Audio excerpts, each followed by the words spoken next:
আল্লাহ রাসূল বলছেন যে নবীগণ জান্নাতে যাবেন, শহীদেরা জান্নাতে যাবে, সত্যবাদীরা জান্নাতে যাবে, ওই সব মহিলারা জান্নাতে যাবে। সিরিয়ালে আপনারা আছেন। তবে ওই সব মহিলারা কারা? স্বামী আদেশ করলে হাসি মুখে পালন করে, এক। দুই, স্বামীর সাথে কথা বললে হাসি মুখে বলে।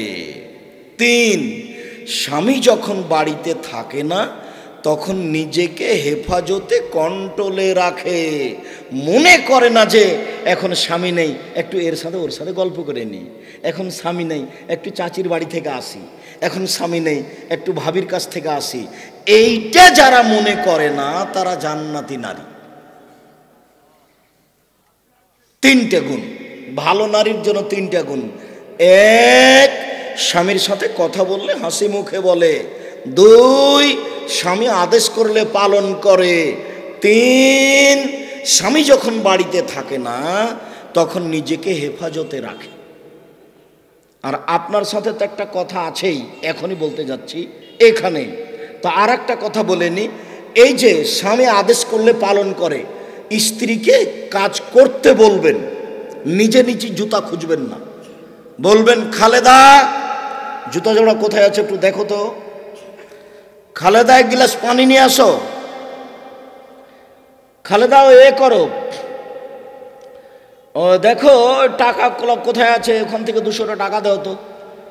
সব টাকা নিজের কাছে রাখেন না, বউকে লুকিয়ে রেখে। ভয় হয় যে বউ নিয়ে পালিয়ে যাবে, এরকম ভয় হয়।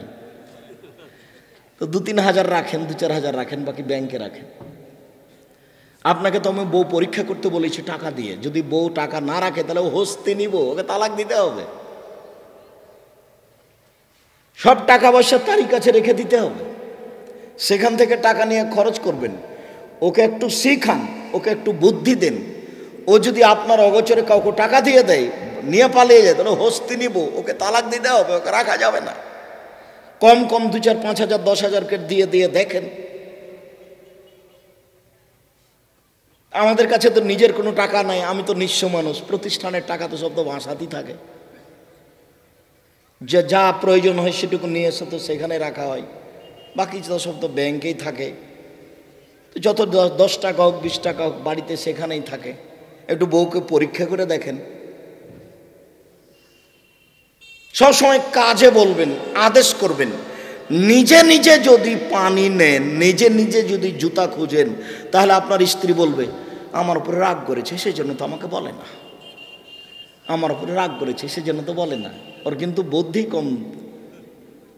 জজ হোক আর অফিসার হোক আর দেশ চালাক, সেটা যে হোক, আল্লাহ রাসূল বলেছেন না না। সম্মানিত দিনী ভাই বোন, আপনার সাথে একটু জরুরি কথা, আপনার পরিবারটা বলবো না, ভুলেও কোনোদিন আপনি স্ত্রীকে গালি দিবেন না, মুখ খারাপ করবেন না। এই ছেলে, তোমাকে বলছি, বউকে গালি দাও। বক্তব্য শুনতে এসেছো, বক্তব্যের সাথে মুনাফিকি করো না। আর আপনি মুরব্বী, আপনার কথা এখনো বলে আপনার ছেলে মেয়ে প্রতিবেশী যে আজও নাকি আপনি আপনার স্ত্রীকে গালি দেন। মুরব্বী মানুষ, ছেলে মেয়ে হয়ে গেছে, বউ বেটি এসেছে, স্ত্রীকে গালি দেন কেন? ধৈর্য ধারণ করে চুপ থাকতে পারেন না? ধৈর্য কি ঘোড়ার ডিম? ধৈর্য তো ঘোড়ার ডিম নয়, চুপ করে থাকতে হবে আপনাকে। আপনার স্ত্রী কিছু বলছে, বলতে দেন, মুখ খারাপ করবেন না, কখনো কটু কথা বলবেন না। বলবেন না কখনো তোমার রংটা কালো। একবার রং কালো বললে 10 বছর আপনাকে ভালোবাসবে না। বলবেন না তোমার ঠোঁটটা মোটা, এভাবে বলবেন না। একবার বললে ওর মন ছোট হয়ে যাবে, 10 বছর ভালোবাসবে না। খালি বলবেন তুমি এত ভালো, তুমি এত সুন্দরী, তোমার মতো কোনো আমি মহিলাই দেখি না, তাহলে সারা রাত পা টিপে দিবে। প্রশংসা করেন, খুশি হয়ে যাবে। আপনি মহিলা মানুষকে চিনতেই পারলেন না। আল্লাহ তো তাকে আপনার সেবা করার জন্য সৃষ্টি করেছেন, গার্মেন্টসে চালানোর জন্য নয়, অফিস চালার জন্য নয়। আমি আব্দুর রাজ্জাক বিন ইউসুফ, আমার বিরুদ্ধে যতই কথা মানুষে বলুক আর করুক, আমি বলেছি নারীদেরকে সৃষ্টি করা হয়েছে বাচ্চা লালন পালনের জন্য, বাচ্চা উৎপাদনের জন্য। আমি বলেছি নারীকে সৃষ্টি করা হয়েছে স্বামী সেবা করার জন্য, স্বামীকে শান্তি তৃপ্তি দেওয়ার জন্য। আমি বলিনি, এ কথা আল্লাহ তাআলা বলেছেন। অমিন আয়াতিহান খালাকালাকুম মিন আনফুসিকুম আজওয়াজান লিতাসকুনু ইলাইহা। পৃথিবীর মানুষ, তোমাদের স্ত্রীদেরকে তোমাদের পাশ থেকেই সৃষ্টি করা হয়েছে তোমাদের শান্তি তৃপ্তির জন্য। খুলনা শহরে 10 তলা বিল্ডিং স্বর্ণ দিয়ে বানালেও শান্তি পাওয়া যাবে না স্ত্রী ছাড়া। সুন্দর করে খাট তৈরি করে, টাঙ্গাইল জেলার মতো খাট, যশোরের মতো খাট, যেই খাট রয়েছে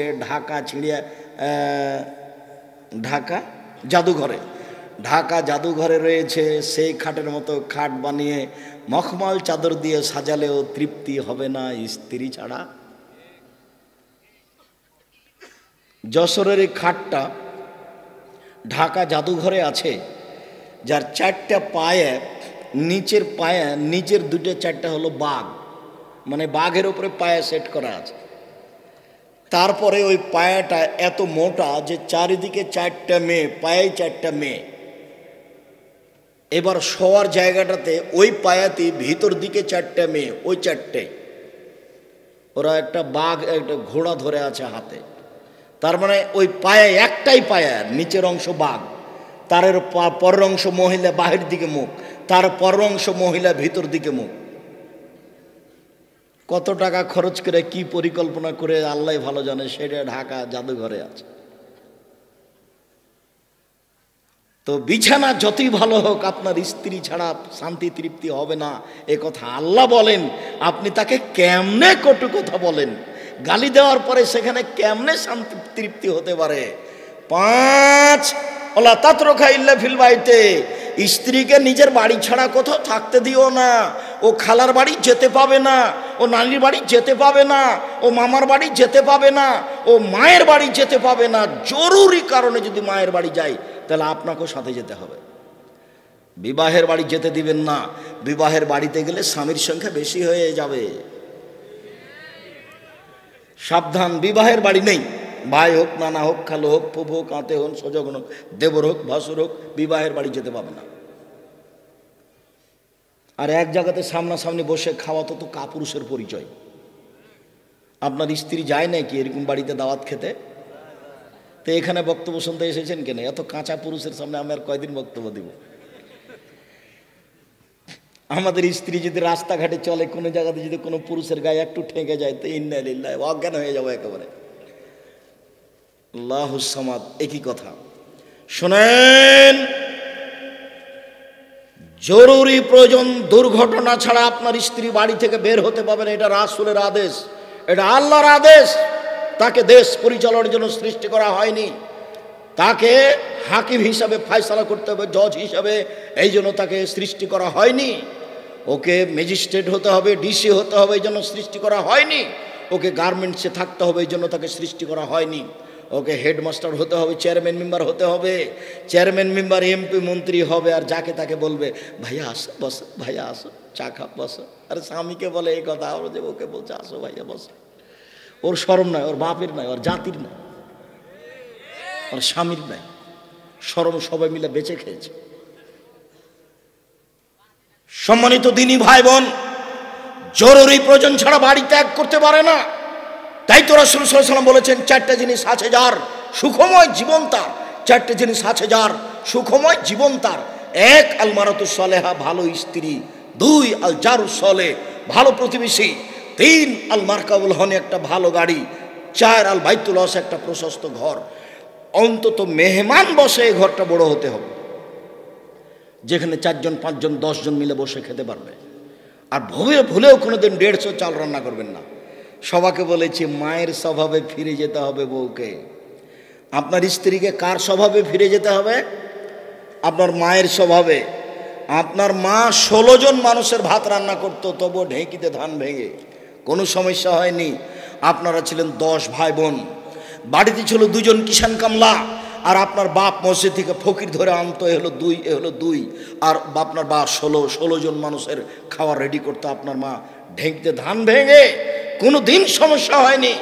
এখন আপনার স্ত্রী যেখানে শুয়ে থাকে সেখানে ফ্রিজ আছে, সব কিছু রেডি আছে, 10টার সময় মেহমান বাড়িতে নিয়ে গেছেন, আপনার স্ত্রীকে বলতে নাক সিটকিয়ে দেবে, হ্যাঁ তুমি রাতে মেহমান নিয়ে এসেছো। একদিনের ধমকে আরেকদিন মসজিদ থেকে বের হচ্ছিলেন, দেখছিলেন ওইদিকে 2টা লোক বসে আছে, ভয়ে বলেননি যে আপনারা কে,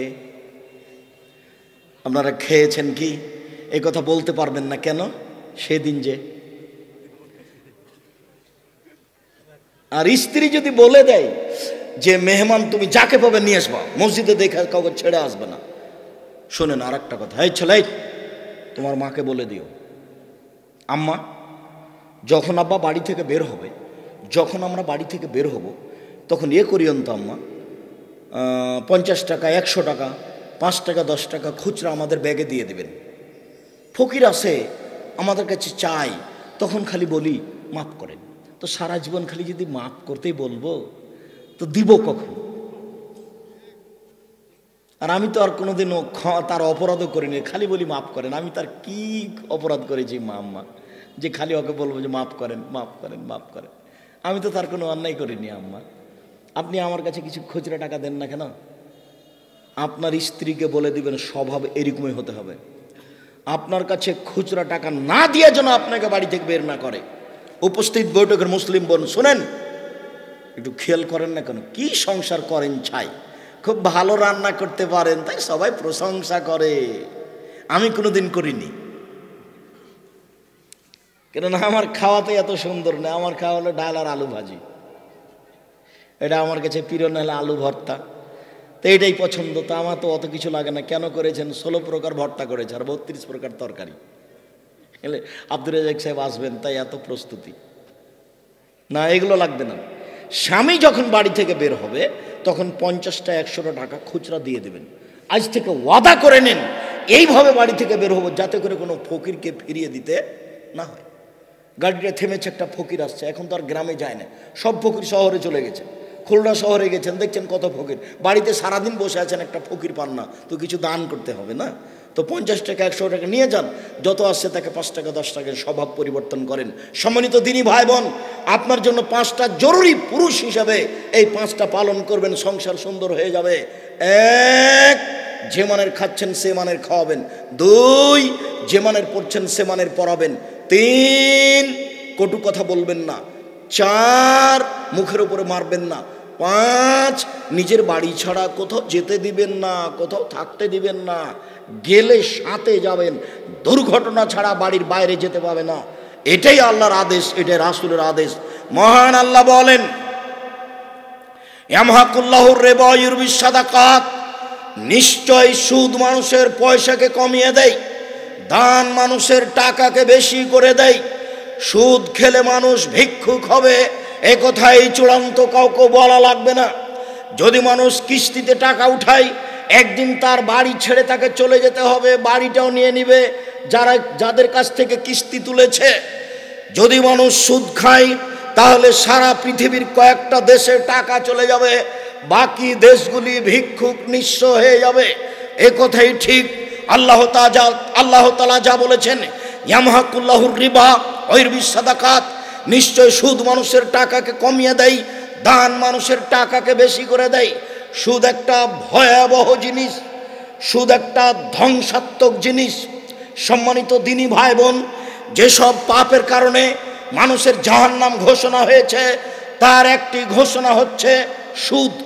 সুদের পাপের ভাষ্যগুলি, সুদের পাপের বক্তব্যগুলি, সুদের পাপের কথাগুলি যত কঠিন, যত ভয়াবহ, আর কোনো শব্দ, আর কোনো পাপের শব্দ এত কঠিন, এত ভয়াবহ নয়।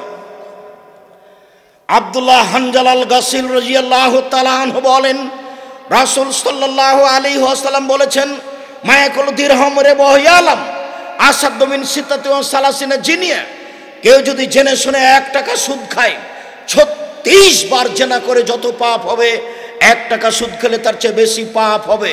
এই ছেলে, এখানে কথা চলছে কিসের?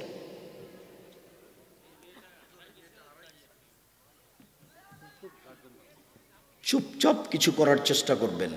আর আপনারা আমাকে ব্যস্ততা দেখাবেন না, আমার অনেক পথ আছে, আমি কিছুক্ষণের মধ্যেই বক্তব্য শেষ করব।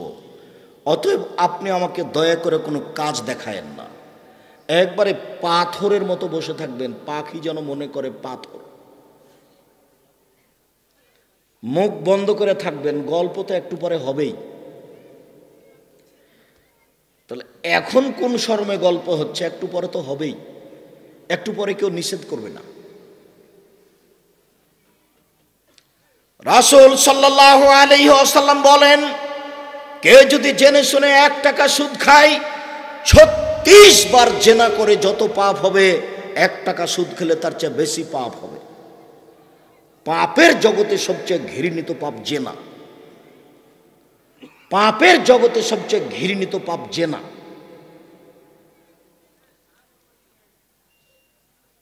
রাসূল সাল্লাল্লাহু আলাইহি ওয়াসাল্লাম বলেন, অবিবাহিত ছেলে মেয়ে যদি জেনা করে তাহলে তাকে 100 লাঠি পিটিয়ে 1 বছরের জন্য এলাকা থেকে তাড়িয়ে দিতে হবে। তিনি বলেন, বিবাহ করার পরে যদি কোনো ছেলে মেয়ে জেনা করে তাহলে তাকে ইট ঢেল পাথর দিয়ে মেরে মেরে মেরে ফেলতে হবে, বেঁচে থাকার কোনো পথই নাই। পৃথিবীতে এমন কোনো পথ নেই বিবাহ করার পরে জেনা হয়ে গেলে তাকে বাঁচানো যেতে পারে। পৃথিবীতে এমন কোনো পথ নেই বিবাহ করার পরে যদি জেনায় লিপ্ত হয় তাহলে তাকে বাঁচানো যেতে পারে, এরকম পথ পৃথিবীতে নেই।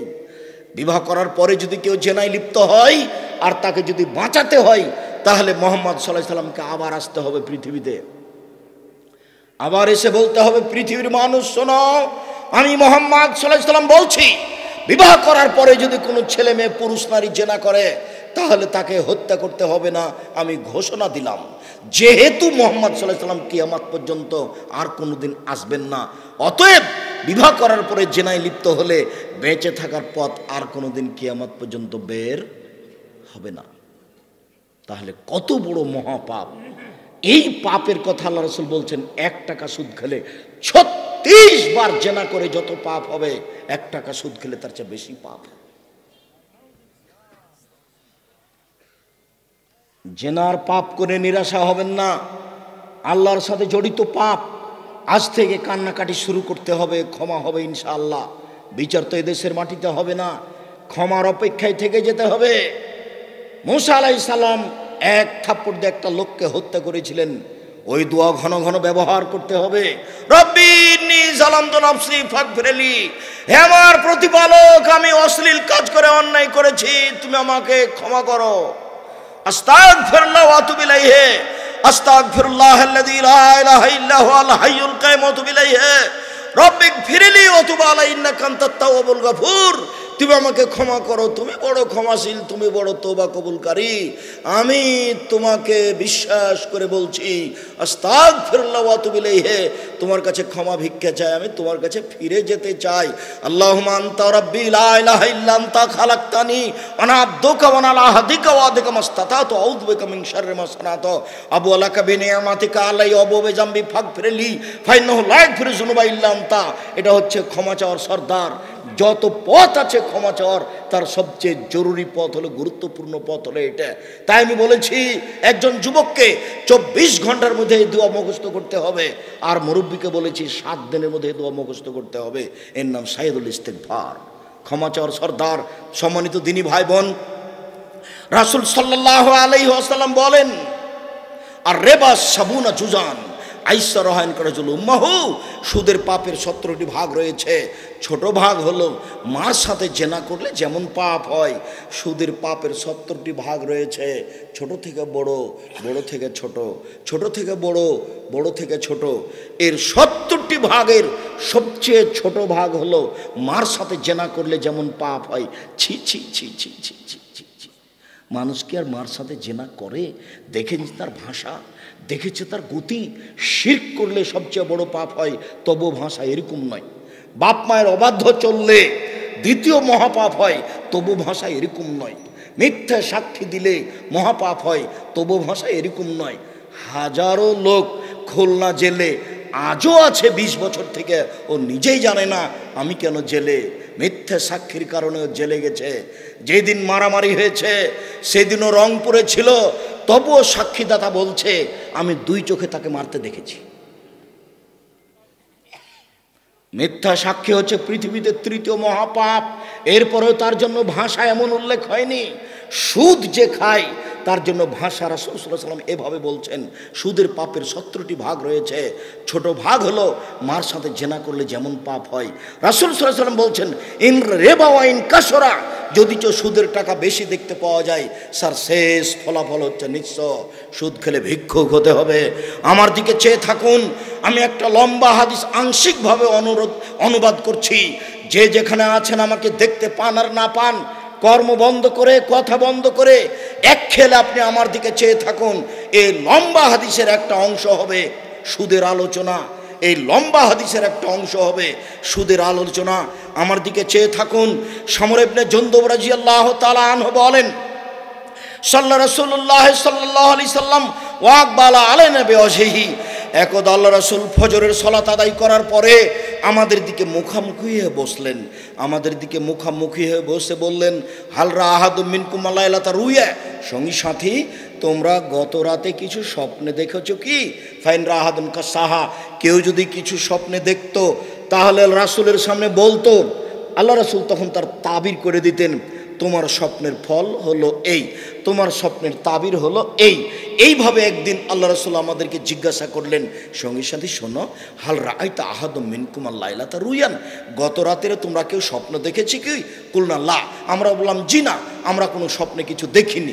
তখন আল্লাহ রাসূল বললেন, শোনো শোনো, ইন্নী রাআইতু লাইলাতা রাজুলাইনি, আমি নিজে স্বপ্নে দুইটা লোককে দেখলাম। ফাতায়ানি, তারা দুজন আমার কাছে আসলো। ফা খাজানি বেয়াদাইয়া, তারা আমার দুই হাত ধরলো। দুই হাত ধরে ফাখ রাজানি ইলা আরজিল মুকাদ্দাসা, তারা টেনে আমাকে বাইতুল মুকাদ্দাসের দিকে নিয়ে যেতে লাগলো।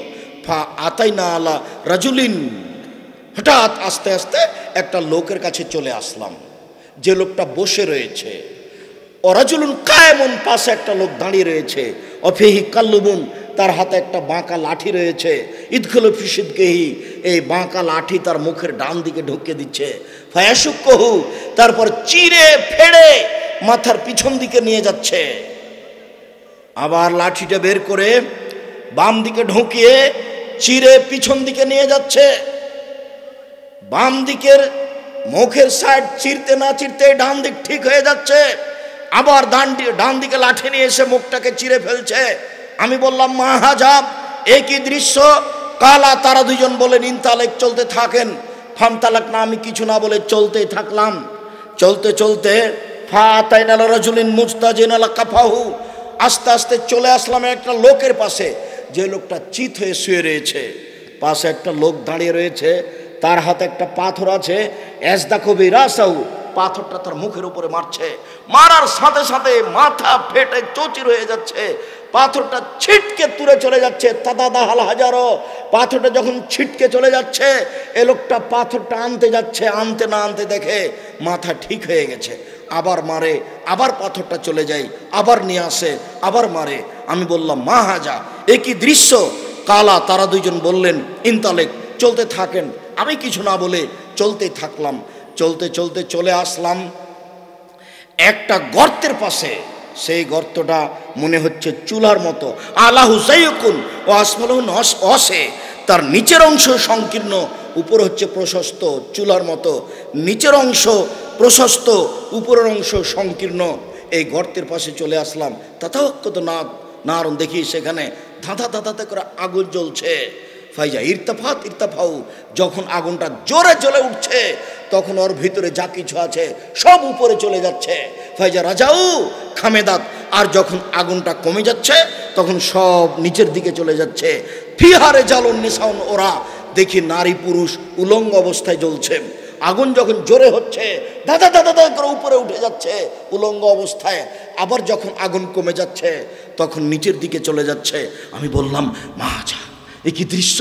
কালা, তখন তারা দুইজন বললেন, ইনতালেক, চলতে থাকেন। ফান্তালাক না, আমি কিছু না বলে চলতে থাকলাম। চলতে চলে আসলাম আলা নাহরিন দামিন, একটা রক্তের নদীর পাশে। দেখি নদীতে পানি নেই, শুধু রক্ত আর রক্ত। দেখি নদীতে পানি নেই, শুধু রক্ত আর রক্ত। একটা লোক ওই নদীর মাঝামাঝিতে আছে, আর একটা লোক নদীর পাশে দাঁড়িয়ে আছে। কুল্লামা আরাদা এক রোজা রামা রাজুল ফি ফিহে, যতবার লোকটা রক্তের নদী থেকে উঠার চেষ্টা করছে ততবার এই পাশ থেকে তার মুখের উপরে মারছে। এই মায়ের কারণে লোকটা আবার রক্তের নদীর মাঝামাঝিতে চলে যাচ্ছে। এভাবে হতে আছে। আমি বললাম মা হাজা, এ কি দৃশ্য? কালা, তারা দুজন বললেন ইনতালেক, চলতে থাকেন। আমি আর কিছু না বলে চলতে থাকলাম। চলতে চলতে ফা আতায়না রজদিন খাজরা, চলে আসলাম একটা সবুজ বাগানের পাশে। বিশাল বাগান, গাছ খুব সবুজ হয়ে আছে। অফিহা সাজারাতুল আজিমা, দেখি সেখানে একটা বড়, খুব বড় গাছ, অসলি সাজারে শেখ। সেই গাছের পাশে একজন বৃদ্ধ মানুষ বসে আছেন।